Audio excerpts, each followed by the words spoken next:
자, 바로 이슈 3합으로 가보겠습니다.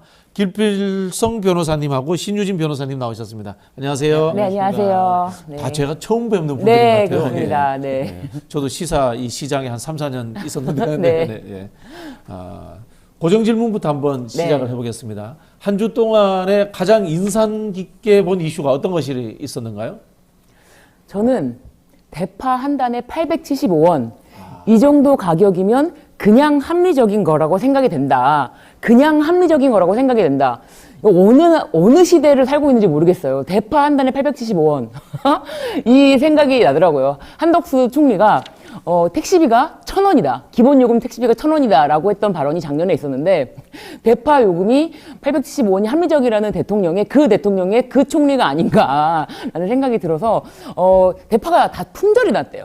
대파 품절나무로 불러드리고 싶습니다. 야, 참 결국은 이제 민생이다 이런 이야기를 하신 거네요. 네. 지금 이제 수많은 정치적 이슈들이 있습니다만은 과거에 이제 클린턴 대통령이 그런 이야기 했잖아요. 바보야, 문제는 경제야.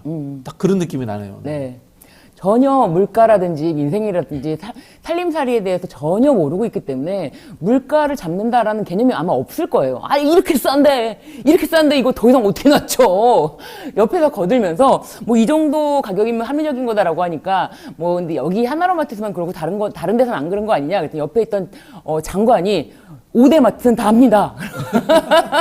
그래서 하나로마트가 부랴부랴 원래는 이제 20일까지만 어제까지만 할인 행사를 그렇게 하려고 했는데 문제가 커지자 27일까지 행사를 이어가겠다. 대파 가격 875원 행사를 27일까지 이어가겠다라고 하는데 사람들이 너무 많이 몰리니까 1인당 판매 개수도 제한하고 있다고 합니다. 그 마트는 대파 때문에 이번에 적자를 좀 보겠네요. 네. 안 그래도 제가 어제 수원에 재판을 갔다가 네. 제가 수원 그 법원 근처에 한우로마트가 있어요. 네. 대파를 사가야 되나? 이런 생각을 했는데 시간이 양재점에서만 합니다. 그래서 근데 이게 사실 단순히 이게 가격을 모른다는 이런 문제를 떠나서 네. 지금 이 이야기는 대통령실 주변에 대통령 참모들이 정확한 물가 상황이나 이런 것들에 대해서 대통령한테 전달하지 않고 있다는 말로 들리거든요. 그렇죠. 네. 이 이야기는 대통령이 현재 문제인식 자체를 못하고 있다는 거라서 이게 인플레이션 문제는 문제인식을 하고 그리고 치밀하게 경제계획을 세워서 접근하려도 사실 쉽지 않은 문제인데 아예 문제인식을 이렇게 대통령을 속이고 있으면 과연 문제 해결이 가능할까? 이 민생 문제는 과연 해결하는 게 접근할 수는 있을까? 이런 생각이 좀 들었어요. 근데 그거를 보고를 안 했다는 걸로 핑계를 삼기에는 본인이 이렇게 말했어요. 제가 평소에 시장을 많이 봐봐서 본인이 다 알고 있다.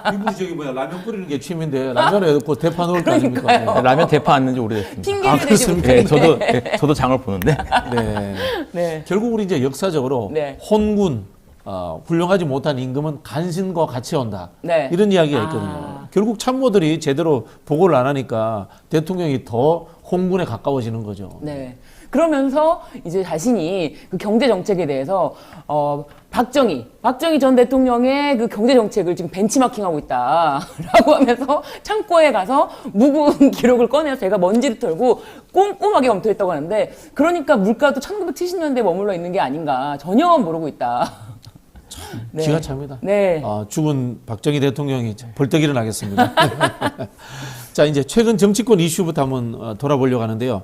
황상무 수석입니다. 결국 이제 사의를 표명했습니다. 네. 윤 대통령이 이걸 이제 수용을 한 건데 이 과정에서의 이 한동훈 비대위원장과의 관계 이런 갈등설이 계속 나오고 있어요. 어떻게 보셨어요? 이게 일단은 이런 식으로 그만두면 안 되죠. 이거는 문책에 대한 문책이나 이런 거 전혀 없이 네. 사실 책임을 져야 될 누군가 책임을 져야 할 문제인데 문책이 없이 그냥 사표 수리해서 나가는 건 사실 누구도 책임지지 않고 나가는 거잖아요. 뭐 나갔다가 다시 얼마 있다가 다시 들어올 수도 있는 거고. 그래서 이게 지금 마치 이제 언론이나 이런 데서 뭐 봉합된 것처럼 얘기를 하는 느낌이 좀 있는데 전 전혀 봉합된 게 없다는 생각이 하나 있고요. 네. 이와 별개로 이제 한동훈 위원장과의 충돌 사실 이게 기억하시겠지만 초기에 한 달쯤 전에 이제 한동훈 위원장하고도 충돌하는 그런 게 있었는데 극적인 이런 폴더 인사로 이렇게 봉합되는 사실 네. 그때 이런 얘기가 있었어요. 인사하는 걸로 봉합될 문제인가? 사실은 이게 한동훈 위원장이 인사를 제대로 하지 않아서 문제가 됐던 게 아니잖아요. 그래서 과연 이게 봉합된 것인가? 그래서 이런 식의 얘기가 있었는데 지금 다시 이제 그때 이후에 그 국민의힘 지지율이 좀 오르면서 오르고 이제 분위기가 좋은 것처럼 이렇게 나오면서 어느 정도 갈등이 봉합이 됐는데 갑자기 지금 엄청나게 빠른 속도로 떨어지고 있고요. 지금 뉴스를 보면 뭐 물론 뭐 이제 여론조사마다 다르긴 하지만 두 자릿수 이상 이제 일주일 사이에 변하는 곳도 있다는 것처럼 나오고 있으니까 위기감이 생긴 거죠. 이렇게 되면 누군가 책임을 져야 되고 특히 한동훈 위원장 여기에 대해서 결과가 너무 안 좋으면 이후에 정책 행보에 문제가 생길 수밖에 없기 때문에 이제 책임이라는 것들이 충돌을 할 수밖에 없는 상황에서 지금 이제 대통령이 어떻게 보면 밀린 거라고 볼 수도 있어요. 이제 그렇게 느껴지죠. 예, 네. 그렇게 느껴지는데 이 윤석열 대통령이라는 캐릭터가 이게 자기의 아랫사람한테 밀리는 캐릭터가 아니거든요. 네. 밀리는 캐릭터가 아니기 때문에 이게 지금 불씨가 결국은 이제 계속 있는 거고 이게 이후에 계속 특히 이제 선거 기간 들어간 이후에도 계속 여론조사 결과가 안 나오면 어떤 식으로든 터지지 않을까 이런 생각이 좀 들어요. 아, 그러면 이제 우리 변호사님 보시기에는 지난번에 이제 디올백 사태 같은 경우에는 한동훈 비대위원장이 이제 지적을 하면서 국민의힘 지지율이 올랐어요. 그죠? 그렇게 봤는데 이거는 결국은 오히려 지지율이 떨어진다. 지지율이 오를 가능성은 높지 않을 것 같습니다. 지금 언론이 열심히 얘기를 하고 있지만 사실 이제 좀 이따 얘기도 나오기 때문에 이제 이종섭 이제 들어오잖아요. 이게 이런 식으로 봉합하는 듯한 모습을 보이려고 하는데 이게 지금은 명백하게 이게 보인단 말이에요. 그러니까 예를 황상무 수석 같은 건 말씀드린 것처럼 저거 뭐 책임 아무것도 안 지고 저렇게 하면 다시 뭐 예를 들어 한 달이 더 돌아올 수도 있는 거고요. 전혀 문제가 없잖아요. 마찬가지로 이분도 이렇게 들어오는데 슬그머니 쏙 들어왔다가 나 들어왔으니까 이제 문제 없어 하고 나가면 국민들이 사실은 다 알 수 있는 상황이란 말이에요. 책임 있는 모습을 보이지 않고 있거든요. 그래서 저는 크게 이렇게 지지율이나 아니면 이런 뭐 지금 흐름에 이런 선거의 흐름에 큰 긍정적인 영향 못 줄 것 같아요. 두 분 보시기에는 이번 사건은 약속 대련이 아니고 실제로 갈등이고 이 갈등은 마음속 깊이 내재되어 있을 것이다. 뭐 이렇게 이제 보시는 거네요. 그렇죠. 그리고 사실은 이 황상무 수석이나 이종섭 호주대사의 문제점에 대해서 대통령이 먼저 뭐 자각을 하는 게 아니라 여당의 요구를 들어줬다라고 지금 보도가 됐어요. 여당의 요구를 들어줬으니 비례대표 순번 문제에 대해서 여당에서 정리를 해줘야 되는 거 아니냐. 이게 보도가 됐습니다. 그런 식의 이제 딜로 이렇게 대통령실에서 생각한다는 거예요? 네, 지금 동아일보에서 이렇게 보도를 했는데요. 아니 지금 이게 지금 딜을 할 것인가, 과연 이게 딜을 해서 정리할 것인가에 대한 문제잖아요. 황상무 수석이라든지 이종섭 호주대사가 과연 비례대표 국민의 미래죠. 비례대표 순번을 정하는 거와 교환하는 그 등가성이 있는 문제인가에 대해서 이거 심각한데 이렇게 인터뷰를 한 것이 지금 보도가 됐기 때문에 그게 만약 근데 사실이면 네. 당무 개입인데요, 대통령실에. 그래서 선거 개입입니다. 박근혜 대통령 탄핵 사유 중에 일부였습니다. 네. 그러니까 지금 말씀하신 것처럼 두 가지 심각한 문제가 있는 거죠. 첫째는 지금 이제 이게 정말 대통령이 이런 문제들 때문에 잘못을 인정하고 여기에 대해서 책임 있는 모습을 그렇죠. 보이기 위해서 한 게 아니라 딜을 하기 위해서 하면 지금 말씀드렸던 것처럼 일을 하는 게 국민들에게 아무 의미가 없는 거예요.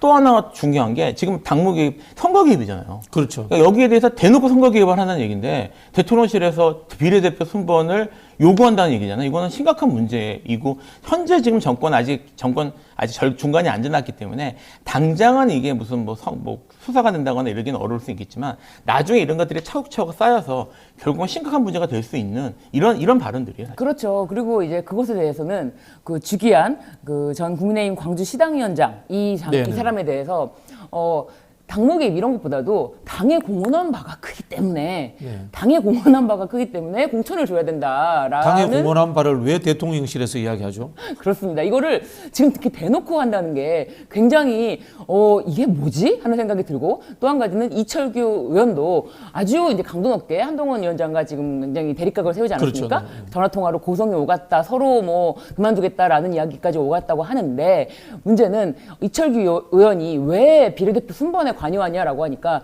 내가 월권이면 내가 관여할 수 없는 것이 월권이라면 한동훈 비대위원장도 월권이다. 이야, 그 이야기네요. 이게 제가 추정컨대 바지 사장이 왜 진짜 사장인 것처럼 행세해 네. 이야기를 한 거네요. 이철규 네, 의원이. 그렇습니다. 한동훈 비대위원장도 월권이고 장동혁 사무총장은 더더군다나 월권이다. 네. 관여할 수가 없는 것이다 원래. 그렇기 때문에 내가 월권이 아니다라고 이제 이야기를 했는데 이게 매우 의미심장하지 않나라는 생각이 듭니다. 당 대표와 당의 사무총장이 권한을 행사하면 월권이다. 네. 이 당은 당 대표와 사무총장이 바지다. 그러니까 이런 사실 이제 물밑에서 자기들끼리 뭐 권력 다툼이나 이런 다툼이 있을 수는 있어요. 그거는 뭐 정당에서 있을 수 있다는 생각은 들 수 있는데 그렇죠. 네. 진짜 문제는 이게 지금 언론으로 노출돼서 국민이 다 보고 있다는 겁니다. 이 이야기는 국민의힘 내에서 최소한의 그런 주의나 아니면 그런 통제 같은 것도 전혀 이루어지지 않고 있다는 얘기예요. 국민 눈치를 전혀 안 보는 거죠. 그 당 자체도 지금 심각한 문제가 있다는 거고, 그게 이거 말씀하시는 분들이 이 이야기가 얼마나 심각한 얘기인지를 인식하지 못하고 있다는 뜻일 수도 있어요. 이게 사실 검찰의 특징이거든요. 이게 무슨 얘기냐면 사건 같은 걸 해보면 검사들이 이거 위법한 거 아니야? 라는 생각이 드는 발언이나 이런 것들 법정에서 또는 절차에서 되게 쉽게 하는 경우들이 있어요. 위법인지 유무를 내가 결정하니까. 예. 그러니까 사실은 그게 그렇게밖에 볼 수가 없어요. 나 이거 이렇게 했는데? 라고, 이거 절차 위반인데요? 라는, 이게 제가 이제 현재 검사를 한 적도 있거든요. 변호해 본 적도 있는데, 얘기를 들어보면 이분들이 일을 배우는 방식이 도제식으로 배운다고 합니다. 그러니까 절차를 펴놓고, 규정을 펴놓고 배우는 게 아니라, 네네. 선배한테 배우는 거예요. 네. 그러니까 이분들이 이런 절차, 사실은 이제 검사들하고 규정 펴놓고 논쟁을 해보면 검사들이 의외로 규정을 모르는 경우가 많아요. 도제식으로 배우기 때문에. 네. 근데 이분들이 그렇게 배워도 문제가 없는 이유가 자기들이 문제가 되면 문제 삼을 게 검찰이거든요. 그러니까 네. 이분들이 자기 통제받아본 경험이 없으니까 이런 식으로 하는 것, 자기들이 이렇게 얘기하는 것이나 이런 것들에 대한 자기 검열이나 또는 자기 통제 같은 게 잘 안 되더라고요. 해보니까. 어차피 전부 다 같은 편이니까. 예. 근데 사실 지금 현 정권의 특징들이 이제 검찰 정부 이런 식의 비판을 받는데 제가 이게 이제 마인드부터 검찰을 벗어나지 못하고 있구나라고 생각하는 이유 중에 하나가 그런 모습들을 너무 쉽게 보여요. 지금 말씀하셨던 것처럼 선거 개입. 사실 이 선거 개입에 대해서는 윤석열 대통령하고 한동훈 이제 위원장이 잘 알 수밖에 없는 게 왜냐하면 특검에 들어갔던 분들이잖아요. 그렇죠. 다뤘던 분들이니까 알 수밖에 없음에도 불구하고 자기들이 그런 것들에 관여하고 있다는 것에 대해서 전혀 인식을 못하고 있거든요. 그러니까 좀 심각하다고 좀 봅니다. 네, 그렇군요. 자, 다음에 이제 이종섭 대사 이야기를 안 할 수가 없는데 오늘 이제 귀국한 듯 합니다. 네. 귀국을 했기 때문에 이제 공수처에서 본인이 가서 조사받겠다라고 이야기를 했는데 이 조사는 본인이 받고 싶으면 마음대로 가서 받을 수 있는 건가요, 이게? 아니 그러니까 수사 일정을 네. 내가 지금 들어왔으니 나를 지금 수사에 나오 이게 말이 안 되잖아요. 그리고 지금 이종섭 대사가 호주로 간 것이 문제가 아니라 피의자 신분이라는 것, 그리고 수사를 받아서 지금 밝혀야 될 일이 지금 많은데 네. 그 많은 과정에서 대통령실의 개입, 이런 부분에 대해서 샅샅이 앞으로 대대적인 수사가 이루어져야 되지 않습니까? 그런데 내가 오늘 귀국했으면 오늘 곧 수사를 해다오. 이런 것은 말이 안 되죠. 이것은 좀 전에 말씀하신 것처럼 송영길 대표가 파리에서 귀국해서 나를 좀 불러다오, 나를 좀 소환해다오, 조사 기회를 잡아다오 해도 전혀 어떻게 피의자가 조사 기회를 잡느냐라고 말했던 것이 한동훈 위원장입니다. 그랬는데 이제 와서 이종석 대사는 마치 들어왔을 때 바로 수사를 받게 해주는 편의를 제공한다면 이거는 공수처에서 더 큰 비판을 받을 것이다. 그리고 또 수사 일정 같은 거에 대해서 공수처에서는 전혀 자신들이 준비하지 않은 상황. 사실 그렇죠. 피의자가 네. 귀국하는지도 몰랐다고 하는데 네. 이것에 대해서 내가 귀국했으니 수사다오? 이거는 말이 안 된다. 말이 안 되는 상황이죠. 근데 또 이 귀국 소식을 한동훈 비대위원장이 먼저 전했어요. 결국 이야기는 한동훈 비대위원장의 정치적 목적에 의해서 짜고 치는 임시 귀국이다라는 의심을 살 수밖에 없거든요. 그렇죠. 이게 대통령실에서 얘기하는 것도 아니고 지금 이분이 국민의힘 사람이 아니잖아요. 한동훈 위원장이 국민의힘의 지금 현재 대표니까 만약에 국민의힘 사람이라면 한동훈 위원장에서 얘기하는 게 이상하지 않을 수 있지만 이게 지금 한동훈 위원장 입에서 나온다는 것 자체가 이게 들어오는 게 정치적 목적을 위해서 들어오는 거다. 정치적인 그런 그렇죠. 분위기 대사는 때문에. 정무직 공무원이죠. 예, 이게 공무원이기 때문에 이런 것들을 보여주는 것이고요. 그리고 이게 지금 들어오기 직전에 갑자기 얘기하는 거는 사실 수사하지 말라는 얘기죠. 좀 전에 얘기하셨던 홍영길 전 대표의 케이스 같은 경우도 사실 법조계 내에서는 송영길 대표가 본인이 법조인인데 저런 식으로 하는 게 본인한테 이익일까라는 사실 논란이 있었어요. 내가 출석할 테니까 수사 왜 빨리 안 해? 네, 예. 이런 말씀. 근데 사실 근데 그게 당시에 송영길 대표의 입장에서도 어느 정도 이해는 되는 게 그분이 진작에 들어와서 수사 협조하겠다는 적극적인 모습을 보였잖아요. 사실은 계속 프랑스에 있을 수 있었는데 들어오셨단 말이에요. 근데 아무런 얘기도 없이 계속 언론 플레이만 하니까 사실은 그분 입장에서는 정치적 액션을 취한 거란 말이에요. 근데 결국은 그렇게 액션을 취한 게 저는 그 변론 입장에서는 큰 도움은 안 됐던 것 같아요. 왜냐하면 결국 구속되고 하는 것들이 그런 태도들이 법원의 입장에서는 안 좋게 보였을 가능성이 있거든요. 저는 변론이라는 입장에서는 별로 적절하지 않다고 생각했는데 이건 그 정도도 아니고요. 갑자기 들어와서 지금 또 나왔다가 회의 끝나면 오늘 저녁에 나갈지도 몰라요. 근데 들어오는 날 직전에 야 들어온다 조사할 거면 조사해라라고 하는 거면 공수처보고 뭐 이걸 뭐 미리 통보하는 것도 아니고 공수처가 준비가 돼야지 조사를 하는 건데 사실은 송영길 대표가 지금 조사를 받고 지금 이제 기소돼서 재판받는 상황에선 잘 이런 상황이나 이런 법조계 이런 걸 잘 모르는 사람이라고 하더라도 국민들이 기억하잖아요. 기억하고 지금 여기에 대해서 논란이 이제 또 공격이 있을 텐데 그럼 국민들이 이게 적절하지 않다, 이건 부당하다, 이건 불공평하다라는 건 사실 알 수 있는 상황이거든요. 이게 왜 이렇게 하는지 모르겠어요. 네. 이종섭 대사와 관련해서 이제 국민의힘 내부서도 네. 자진 사퇴하라 이런 이야기가 나오는데요. 사퇴할 경우에 뭐 공수처 수사라든가 조사를 받는 것에는 용이할 수 있습니다만 네. 한편으로 보면은 공직자 신분에서 벗어나 버리면은 뭐 국회라든가 이런 데서 부르면은 안 갈 수도 있거든요. 이게 해결점이 되나요, 이게? 그런데 그 국회에서는 증인 뭐 출석 의무가 있어서 안 나오게 되면은 그에 대한 형벌도 규정하고 있습니다. 근데 네네. 무엇보다 저는 이종섭 대사의 귀국을, 이종섭 대사는 외교 지금 대사인데 외교관에서 외교부에서 곧 발표가 있을 것이다. 내가 다 해결했다. 한동훈 위원장의 이 발언이 더 용산의 어떤 심기를 건드리는 게 아닐까. 내가 다 해결했다라고 하면서 본인이 또 다시 한번 스포트라이트를 받기 때문에 그래서 오히려 그 뒤에 대통령실에서 그거는 딜이다. 그거는 거래가 있었다. 우리가 들어오게 그렇게 요구를 들어주는 대신에 우리는 비례대표 명단 수정을 요청했다. 근데 아직 수정이 안 되고 있다. 이런 식으로 발표를 한 거예요. 그러니까 한동훈 위원장이 내가 해결했다. 되게 하려면 이종섭 대사의 그 당시에 대통령실과의 통화라든지 대통령의 개입이 있는지까지 보시는 게 어떤가. 그렇다면 정말 해결됐다라고 말할 수도 있겠죠. 그런데 귀국만으로 뭐가 해결되는지 모르겠지만 그 스포트라이트를 한번 받기 위해서 또 한 번의 어떤 대통령과의 정면 충돌을 저는 진짜 이번 일을 계기로 해서 정면 충돌 같은 모습이지만 비껴가면서 굉장히 미운 털이 바뀌지 않을까. 내가 다 해결했다. 그 발언은 굉장히 심기를 건드릴 수 있다. 아니 이게 느낌으로는 이제 쇼는 그럴듯한데 네. 이거 보면 법치국가의 원칙을 위반하는 거예요. 그렇죠. 정당 대표가 네. 대사를 소환할 수 있다. 네. 이게 아무 생각 이해가 안 될 뿐더러 그다음에 이제 소환 당해준 행정부의 수장은 우리 대사를 소환해 줬으니까 비례대표 몇 석 내놔. 네. 이게 지금 법치주의 국가에서 가능한 그거를 이야기입니까, 발표하고 이게 지금? 있습니다, 지금. 이게 지금 이제 선거 전국이니까 지금 계속 국내 정치 관점에서 이제 논의가 되고 있는데 이게 호주 입장에서는 진짜 기가 막힌 일입니다. 기가 막히죠. 이게 네. 이거 무슨 저기 호주를 진짜 이 외교를 이렇게 하면 안 되거든요.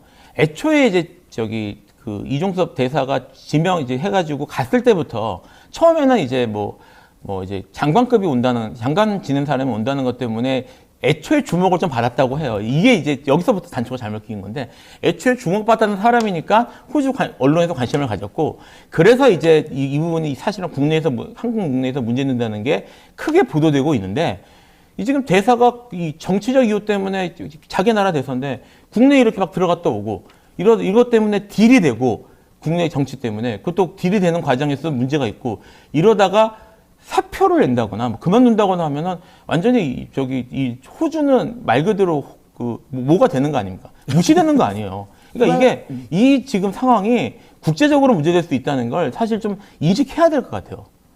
저는 사실은 자진 사퇴의 문제가 아니라 귀국의 문제가 아니라 휴대전화를 그 당시에 쓰던 거를 제출하지 않고 다른 거를 제출했고 그리고 이렇게 갑작스럽게 자신의 어떤 출국 일정에 맞춰서 공수처에게 그냥 통보하듯이 내가 뭐 필요하면 들어오겠다 이런 식의 어떤 그런 것은 피의자라면은 절대 있을 수 없는 일이고 그렇게 했다면 구속영장 청구 사유거든요. 증거 그렇죠. 인멸 송영길 도주 우려. 대표도 네. 휴대폰을 과거 것을 안 냈다라고 해서 네. 이제 구속영장 사유에 적시됐어요. 네, 그게 바로 구속영장 사유거든요. 그래서 공수처에서 지금 조사를 하고자 하는 의지가 있다면 구속영장 청구를 해야 되지 않을까. 저는 그렇게 생각합니다. 그래서 자진 사퇴해서 어디를 숨을까 걱정하는 국민들이 있다면은 신변을 확보해야죠. 구속을 해서 신변을 확보해야 다른 더 잡음이 나오지 않을 나오는 것을 방지할 수 있다. 그렇게 보여지고요. 사실 뭐 걱정하는 외교 문제 이런 건 애초에 피의자를 거기로 보낸 것 자체가 문제였기 그렇죠. 때문에 네. 그것에 대한 후속 조치는 온전히 정부의 책임이 아닌가. 예, 그런 것에 대해서도 책임을 져야 되고 뭐 계속 이야기가 나오는 그 이채 양명주 그 최상병 사건 두 번째 최상병 사건에 대해서 이게 굉장히 스모킹 건으로 돼서 말씀하신 것처럼 뭐 닉슨 대통령이 그렇게 사임한 거 그것과 같은 형국의 문제가 지금 계속 불씨가 활활 타오르고 있는 게 아닌가 그런 생각이 듭니다. 네. 이종섭 대사 이제 핸드폰 이야기하니까 네. 한동훈 비대위원장이 귀국시켰다고 했잖아요. 네. 핸드폰 없애는 방법을 가르쳐 주지 않았을까? 라는 의심이 듭니다. 비번도 안 까신 분이니까. 네. 자, 그리고 이제 여기서 저희가 놓치지 말아야 될 게 네. 결국은 이제 출국금지 해제되는 과정에서 네. 심의위원회를 하게 되잖아요. 그 과정에 만약에 대통령실이라든가 정부 고위 쪽에 어떤 뭐 외압이 있었다. 이러면 이게 또 이 국기문란 사건이 되는 거 아닙니까, 이게? 이 자체가 사실 이제 말씀하신 것처럼 이게 이제 직권남용 문제가 될 가능성이 있죠. 이게 범인 도피, 직권남용이 지금 계속 문제가 될 수 있고요. 이게 대사가 나가는 문제인데 대통령실이 관여하지 않았을 수가 없거든요. 여기에 대해서. 그래서 사실 이게 나중에 뭐 어떻게 될지는 실제 진실이 뭔지는 아직 밝혀지지 못했지만 결국은 수사가 될 수밖에 없는 문제로 봅니다. 이 정권이 끝날 때쯤에 돼서는. 그래서 이거는 사실 불씨로 계속 남아있을 것 같아요. 네. 지금 이제 공수처 처장 자리가 3달째 공석인데요. 지금 이제 공수처에 가서 조사를 받겠다고 했는데 네. 공수처 조직이 수사나 조사를 제대로 할 수 있을 만큼 갖춰져 있지 못해요. 앞뒤가 전혀 안 맞거든요. 이게 실제로 인사를 안 하는 것도 수사를 제대로 못하게 하려고 하는 게 아닌가라는 의심이 들거든요. 그렇죠. 왜냐하면 자신이 가장 믿었던 정말 정말 절대로 자신에게 칼을 들이댄 고개를 쳐들지도 않을 것 같았던 믿었던 한동훈 법무부 장관을 여당의 비대위원장으로 시켜놓으니 이게 계속 잡음이 나오지 않습니까? 그런데 그렇다면 지금 이 시점에서 누구를 믿고 과연 누구를 믿고 공수처장을 임명하느냐 이거에 대한 고심이 너무나 크지 않을까. 왜냐하면 이종섭 대사의 수사가 진행이 된다면 이것은 대통령실을 겨냥하게 될 것인데 더 믿을 수 있는 사람을 찾기가 어려워진 상황이 아닌가. 그래서 공수처장을 쉽게 임명하지는 못할 것이다. 그런 생각이 들어요. 네. 자, 그 국민의힘 이야기를 잠깐 저희가 아까 했었는데 네. 이철규 의원하고 한동훈 비대위원장이 이제 비례대표 순번 문제로 갈등을 계속 빚고 있습니다. 이거 해결이 될까요? 어렵겠죠, 현실적으로. 현실적으로는 지금 보도된 바에 의하면은 지금 주기환 전 시당 위원장인가요? 그 주기환 전 검찰 사무관 출신 네. 그 사람만 문제되는 것이 아니고 명단이 꽤 많더라고요. 그러면 이제 대통령실에서 원하는 명단이 네, 많았다. 명단이 지금 다 보도된 바에 의하면 꽤 많은데 제가 그분들의 다 이름을 다 이제 하나하나 다 언급할 수는 없지만 이름이 꽤 많이 다 보도가 됐어요. 아나운서 모씨라든가 보도된 바에 의하면 그분 분들. 빠졌더라고요. 네네네. 근데 이제 기상캐스터 그 경축연을 사회를 봤던 기상캐스터 그런 이름이라든지 다른 이름 명단이 들어가 있는데 그런 사람들에 대한 비례대표 배치가 필요하다라는 요구를 직접적으로 보도를 한 걸 보면은 그런데 그걸 다 들어줄 수는 없고 한동훈 위원장이 거기에 크게 반발했기 때문에 그렇게 다 되지는 않는 그런 불씨가 남아있다는 것이죠. 그 명단의 면면들을 이렇게 네. 짐작해 보면요. 누가 추천했을까? 이런 의심이 들어요. 이게 누구하고 친할까? 이런 생각도 들고. 이게 네. 지금 명분을 좀 봐야 된다고 저는 생각을 하는데요.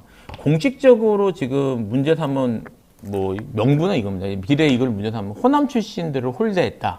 이런 것들이 사실 명분이거든요. 근데 이거 하고 나서 지금 이제 국민의 미래죠. 이름이 제가 아직 낯설어서. 국민의 미래. 예, 국민의 미래에서 호남 출신들을 일부 조정을 했어요. 그러니까 네. 이게 지금 명분에 대해서 답변하는 모습을 보였거든요. 그러니까 여기에 대해서 그래도 부족하다, 마음에 들지 않는다는 얘기를 하려면 이쪽에서 그럴듯한 명분이 나와야 되는데 사실 나올 게 별로 없을 것 같아요, 저는. 그러니까 그럼에도 불구하고 이거 계속 시비를 건다면 이건 진짜 내용이죠.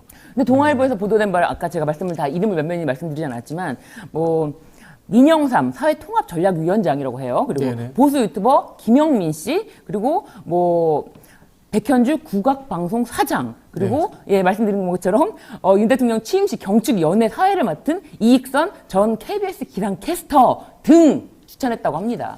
야, 이 명단이 누구하고 빠졌다. 친할지 제가 다 짐작이 갑니다. 네네네. 예, 그분 이야기 또 해볼 것 네, 같은데요. 이 명단이 빠졌다. 네. 네, 김건희 여사 이제 주가 조작 의혹을 작년에 이제 김의겸 의원이 제기를 했었는데요. 대통령실에서 김의겸 의원을 명예훼손으로 고발했어요. 이게 참 이례적인 일이거든요. 당사자인데 여기에 대해서 이제 참여연대가 대통령실이 왜 김의겸 의원을 고발했는지 정보 공개를 요청을 했습니다. 근데 이제 대통령실에서 전혀 반응이 제대로 없어요. 네. 네. 이게 이제 대통령에 대한 일이 아닌데 왜 대통령 비서실에서 이거를 나서서 고발을 하느냐. 그렇죠. 도대체 네. 무슨 근거에 의해서 그러냐라고 했는데 대한민국 영부인은 법적 근거가 없어요. 네, 그러니까요. 그거를 전혀 생각해보지 않았던 것 같아요. 그런 부분을 지적할 거라 생각도 못했던 것 같아요. 그때 당시에 대통령 비서실 운영에 관한 규정 10조 별표다라고 했어요. 그래, 그럼 그게 뭔지를 보여다오. 그 규정을 한번 봅시다. 보여줄 수 없습니다. 왜죠? 비밀입니다. 라고 하는 거예요. 이게 비밀이라는 게 정말 터무니가 없는데 이것을 비밀이라고 해서 이제 정보공개 청구 소송을 합니다. 그 규정을 보여달라, 규정을. 그랬더니 이것을 보여주는 것은 안 된다라면서 계속 우기다가 재판부에서도 이런 거는 단순히 대통령 비서실의 업무 분장표 내규죠, 내규. 업무 분장을 구체화한 건데 이게 왜 정보 공개가 안 되냐. 공정한 업무 수행을 위해서라도 이거는 공개를 해야 된다라고 판결을 했습니다. 공개를 하시오. 그럼 공개해야 되잖아요. 그렇죠. 그렇지만 대통령 비서실에서는 이것을 공개하는 거는 공정한 업무를 저해할 우려가 있다. 항소를 한다고 합니다. 기가 차네요. 이번 기회에 한번 주의를 환기시킬 필요가 있을 것 같은데요. 지금 의외로 이렇게 그러니까 행정부에서 가지고 있는 규정들을 외부에 공개하지 않는 게 많습니다. 네. 이게 얼핏 생각하면 말이 안 돼요. 내부 규정이니까 공개하지 않는다는 게 어쨌든 그것 때문에 적법 절차대로 돌아가는지 여부를 하려면 국민들이 알아야죠. 절차를 공개하지 않는 게 많고 규정이 많고요. 이게 가장 문제되는 조직이 검찰입니다. 맞습니다. 네, 검찰의 내부 규정들이 사실은 외부에 공개되지 않는 게 되게 많아요. 그래서 이게 지금 이게 사실은 이 갖고 재판까지 가고 공개하지 않고 비밀이라고 하는 걸 보면서 경험해본 저 같은 사람은 다시 한번 검찰을 떠올렸거든요. 근데 이거를 중요한 비밀이라고 내부 지금 이게 대통령 비서실 운영 규정이 중요한 비밀이라고 공개할 수가 없다는 거예요. 그러니까 이게 사실은 이런 규정들을 공개하지 않고 이제 자기들 내부 규정이라고 공개하지 않고 비밀이라고 숨겨놓는 상황부터 사실은 이게 문제를 해결을 해야 되는 건데 이게 지금 지난 정권의 검찰 개혁 이런 걸 하면서 지적은 있었습니다만 제대로 되지 않은 상태에서 사실 여기까지 오면서 이런 것들이 검찰 출신께서 가시니까 대통령실에서 벌어진 거예요. 그래서 이건 사실 앞으로 공개 소송까지 갈 것도 없이 이런 규정들은 무조건 공개하도록 만들어야 됩니다. 그리고 입법을 해야 될 문제라고. 당연하죠. 이게 우리가 보통 법률, 명령, 조례, 내규 이런 순서로 내려가지 않습니까? 상위에 법률이 존재하고 있고 법률에 의한 것들은 다 공개가 되는데 내규가 공개가 안 된다는 것은 이게 말이 안 되는 거죠. 근데 그런 게 많아요. 검찰에 특히. 사실상 근거가 정확하다면 명분이 있다면 공개를 했을 텐데 공개를 못하는 이유는 바로 공개를 하는 즉시 근거 없이 왜 대통령 비서실에서 이 김건희 여사에 대해서 뭐 고발을 하고 그러느냐 이런 지적 때문에 더 큰 일이 일어날까봐 지금 잠시라도 미루는 게 아닌가 하는 생각이 듭니다. 네. 자, 마지막으로 이재명 대표 이야기를 좀 해보겠습니다. 이제 선거 유세가 많아서 지금 재판에 불출석 사유서를 제출했는데요. 지금 재판부에서 지금 불허하겠다. 또 그리고 또 강제 소환하겠다 이런 이야기까지 나오고 있는데요. 재판부가 이게 좀 과잉 강경한 거 아닌가요, 이거? 이건 제가 얘기하기가 조금 아시겠지만 제가 변호인이라 네. 제가 변호인이라 제가 이제 얘기하기가 조금 이제 사실만 말씀을 드리면 이제 재판부 입장은 이래요. 그러니까 선거 때문에 못 나온다는 건 인정할 수 없다라는 게 이제 기본적인 기조인데. 사실 문제는 이제 유동규 씨가 아직 그게 증인신문이 덜 끝났거든요. 덜 끝나서 유동규 씨가 해야 되는데 유동규 씨가 원래는 출마한다고 그랬잖아요. 그러니까 유동규 씨가 출마를 하니까 유동규 씨도 출마하는데 그러면 출마해서 못 나온다고 그랬었어요, 처음에. 그러니까 못 나온다고 그러니까 그럼 유동규 씨는 못 나온다고 하는데 이재명 대표 나오라고 하면 사실 형평성 문제가 생길 수 있어서 이걸 어떻게 할까 좀 저희끼리도 생각을 했었는데 유동규 씨가 갑자기 출마 포기하면서 나오겠다고 했거든요. 그래서 법정에 나왔는데 법정에 나와가지고 이재명 대표가 법정에 나오지 않으면 난 증언하지 않겠다라고 얘기를 한 거예요. 그러니까 이제 이 사실은 그 이재명 대표가 이렇게 되면은 일주일에 2번 이제 이 재판만 나와야 되거든요. 이제 나와야 되니까 사실은 선고운동을 못 해요. 이제 선고 진짜 본격적으로 시작하는데 그렇죠. 선고를 못 하는데 이제 유동규 씨가 그렇게 얘기하니까 법원이 그러면 무조건 나와라 이렇게 얘기를 한 거라 사실은 이제 뭐 이건 이제 공적인 입장은 아니고 이제 개인적으로 갖고 있던 생각인데요. 이게 어쨌든 그 야당의 대표잖아요. 야당의 대표고 단순히 이 개인적 그런 일반적인 정치인이 아니라 지금 그 여당의 카운터 파트로서 지금 중요한 역할을 하고 있는 정치인이고 정당 정치 특히 이제 그 입법부에서 되게 중요한 역할을 하고 있는 사람인데 법원에서 부르고 검찰에서 부르면 무조건 나와야 된다는 게 사실은 이제까지 입장이었어요. 자기들이 더 중요하다는 거예요. 그래서 사실 전 개인적으로 사법부가 입법부를 너무 무시하는 게 아닌가 생각이 개인적으로 있었는데 여기에 대해서 크게 문제 삼지 말자는 게 일단은 재판에 최대한 협조하자는 게 이제 내부의 이제 논의였기 때문에 저희가 이걸 계속 따랐거든요. 근데 이렇게까지 해서 아예 선거운동을 막아버리겠다고 하는 게 적절한지 여부는 개인적으로 좀 의문입니다. 한편으로 도이치모터스 사건은요. 1월에 공판이 있었는데 특별한 사유 없이 그 총선 이후로 다음 재판 기일을 잡았거든요. 4월 22일이 재판 기일입니다. 김건희 씨가 총선 출마하나? 왜 총선 이후에 출석하죠? 아니 김건희 씨에 대한 수사 자체가 수사도 총선에 영향을 주기 때문에 수사도 하면 안 된다라고 하면서 아니 정말 총선에 출마해서 당대표로서 뛰고 있는데 이 총선에 영향을 안 줄 수가 없잖아요. 재판 일정이라든지 이런 것에 대해서는 전혀 아무런 문제의식을 갖고 있지 않다는 게 저는 좀 놀라웠어요. 아니 김건희 씨가 출마하나요? 왜 김건희 씨에 대한 수사도 총선에 영향을 미칠 정치적 공작이기 때문에 수사도 안 된다. 그것이 특검 반대 사유였잖아요. 제가 조금 입장이 그래서 조금만 더 말씀을 드리면 일단 제가 지금 말씀드렸던 뭐 사법부나 이런 것들은 전적으로 제 개인적인 생각이고요. 지금 이제 법원의 입장에 대해서 어떻게 대응할지에 대해서 아직 논의가 제대로 되진 않았습니다. 그래서 협조할 가능성도 있고요. 어떻게 진행될지는 공식적으로 아마 언론이나 이런 걸 통해서 나갈 거라고 생각을 하죠. 제가 한 말은 개인적인 생각이라는 걸 다시 한번 말씀을 드리겠습니다. 네. 알겠습니다. 저도 개인적으로 한 말씀 드리면요. 정당도 헌법에서 규정된 기관이에요. 헌법적인 역할을 하고 있다는 것을 좀 우리 국민들도 아셔야 되고요. 우리 헌법의 대부분의 내용들이 대의민주주의에 관한 것들을 규정하고 있고 그러다 보니까 분량의 대다수가 국회에 관한 것들이에요. 근데 우리 이제 법을 해석하시는 분들은 꼭 이 사법부의 존엄성만 우선적으로 이야기를 하는데 사실은 헌법에서 밝히고 있는 것들은 대의민주주의의 운영과 원리가 가장 우선된다는 것을 근본으로 하고 있다는 것을 제가 늘 말씀드리고 싶어요. 네. 자, 지금까지 우리 김필성, 신유진 두 변호사님과 함께했습니다. 감사합니다. 감사합니다.